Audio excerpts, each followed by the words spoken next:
বিজয় থালাপতিয়ে যদি পাৰে আমাৰ অসমৰ মুখ্যমন্ত্ৰী ডক্টৰ হিমন্ত বিশ্ব শৰ্মাই কৰি দেখুৱাব পাৰিব নেকি?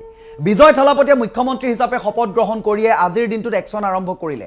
তেখেতে প্ৰথম একশ্যনটো আৰম্ভ কৰিছে মদৰ পৰা, অৰ্থাৎ ৱাইন শ্বপ বন্ধ কৰিব লাগিব। 717খন ৱাইন শ্বপ বন্ধ কৰিবৰ বাবে ইতিমধ্যে চৰকাৰী নিৰ্দেশনা প্ৰদান কৰিছে। তেখেতে নিৰ্বাচনৰ সময়ত প্ৰচাৰ সভাত কৈছিলে যে মই নিচামুক্ত তামিলনাডু গঢ়ি দেখুৱাম। সেই হেতুকে প্ৰথম পদক্ষেপ হিচাপে তেখেতে 717খন মদৰ দোকান বন্ধ কৰিবলৈ জাননী জাৰি কৰিছে। ইয়াৰ লগতে কৈছে মদে এখন ঘৰ ধ্বংস কৰে, মদে এখন সংসাৰ ধ্বংস কৰে, এটা পৰিয়াল ধ্বংস কৰে, মদে যি খায় সেই মানুহজনক ধ্বংস কৰে, ল'ৰা ছোৱালী জীৱনৰ ভৱিষ্যত অন্ধকাৰ কৰি পেলায়, উঠি অহা নৱপ্ৰজন্ম শেষ হৈ যায়।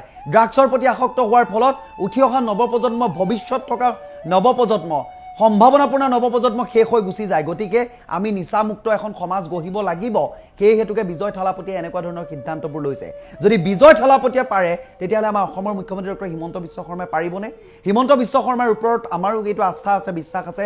আমি আশা কৰিছোঁ হিমন্ত বিশ্ব শৰ্মাই এই কামটো কৰি দেখুৱাওক। ধৰ্মীয় অনুষ্ঠান, শিক্ষানুষ্ঠান বা যিমানবোৰ আছে, ৰাজহুৱা অনুষ্ঠান, বাছ ষ্টেণ্ড, এই বস্তুৰ যাতে এনেকৈ ধৰণৰ যাতে ৱাইন শ্বপসমূহ নাথাকে।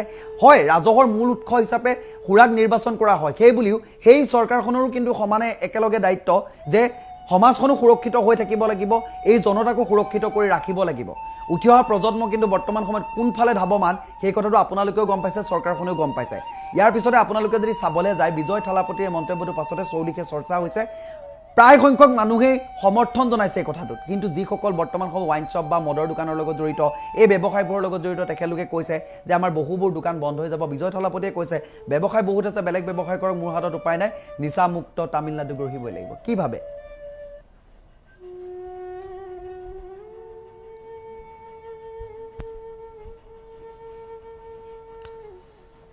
নমস্কাৰ, মই পবিত্ৰ আন এটা গুৰুত্বপূৰ্ণ ভিডিঅ' আপোনালোকৰ মাজলৈ লৈ আহিছোঁ। আমাৰ এনেকুৱা কৰিব নোৱাৰি নি? আমাৰ দেশত বা আমাৰ ৰাজ্যত এনেকুৱা কৰিব পাৰিবনে কোনোবা এজন মুখ্যমন্ত্ৰী? আমি আশা কৰিছোঁ মুখ্যমন্ত্ৰী হিমন্ত বিশ্ব শৰ্মাৰ পৰা আৰম্ভ হওক এই যাত্ৰা। তামিলনাডুৰ মুখ্যমন্ত্ৰী হিচাপে শপত গ্ৰহণ কৰিছে বিজয় থালাপতিয়ে। বিজয় থালাপতিয়ে শপত গ্ৰহণৰ পাছতেই যি নিচামুক্ত তামিলনাডু গঢ়াৰ সপোন দেখুৱাইছিলে বা প্ৰতিশ্ৰুতি দিছিলে, সেয়া পূৰণ কৰিবলৈ বৰ্তমান সময়ত চেষ্টা কৰিছে। তেখেতে একশ্যন ইতিমধ্যে আৰম্ভ কৰিছে। তেখেতে মুখ্যমন্ত্ৰী হিচাপে শপত গ্ৰহণ কৰাৰ পাছতে আজিৰ দিনটোত ঘোষণা কৰিছে যে প্ৰায় 717খন ৱাইন শ্বপ বন্ধ কৰিব লাগিব। ৰাজহুৱা অনুষ্ঠান, শিক্ষানুষ্ঠান, বাছ ষ্টেণ্ড বা ধৰ্মীয় অনুষ্ঠান য'তেই যি আছে তাৰ ওচৰে পাজৰে বা 500 মিটাৰ ওচৰত কোনো কাৰণত থাকিব নোৱাৰিব ৱাইন শ্বপ, অৰ্থাৎ মদৰ দোকান থাকিব নোৱাৰিব, মদৰ দোকান বন্ধ কৰিব লাগিব। তেনেকুৱা ধৰণৰ ব্যৱস্থা কৰিছে।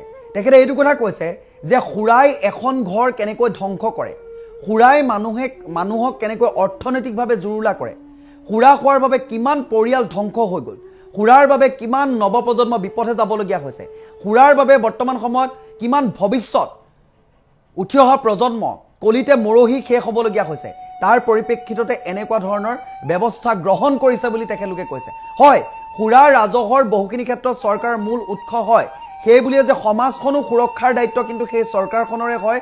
গতিকে সেই চৰকাৰখনে সেই ব্যৱস্থাটো কৰিব লাগিব।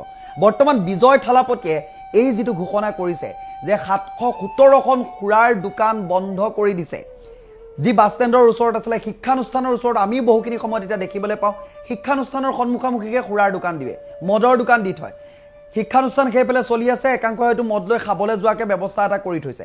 গতিকে এই বস্তুবোৰ বন্ধ হ'ব লাগে। ধৰ্মীয় অনুষ্ঠান ওচৰতো আমাৰ অসমতো বহুখিনি আমি দেখিবলৈ পাওঁ, সেই ওচৰে পাজৰে আমাৰ মদৰ দোকানবোৰ দি থয়। সেই বস্তুবোৰ কিয় বন্ধ কৰিব নোৱাৰে?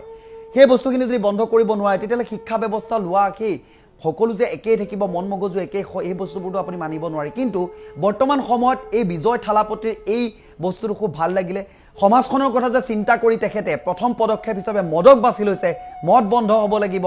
মদেই বহু নৱপ্ৰজন্মক ধ্বংস কৰিছে, বহু ঘৰ ধ্বংস কৰিছে, বহুতৰ সংসাৰ ভাঙিছে, বহুতে নিজেই নিজক শেষ কৰি পেলাইছে মদ খাই। গতিকে নিচাযুক্ত যিকোনো বস্তু, সেয়া ড্ৰাগছে হওক লাগিলে মদেই হওক, তেখেতে মদৰ পৰা আৰম্ভ কৰিছে। 717খন মদৰ দোকান ইতিমধ্যে বন্ধ কৰিবলৈ অনুমতি প্ৰদান কৰিছে, অৰ্ডাৰ দিছে বৰ্তমান সময়ত।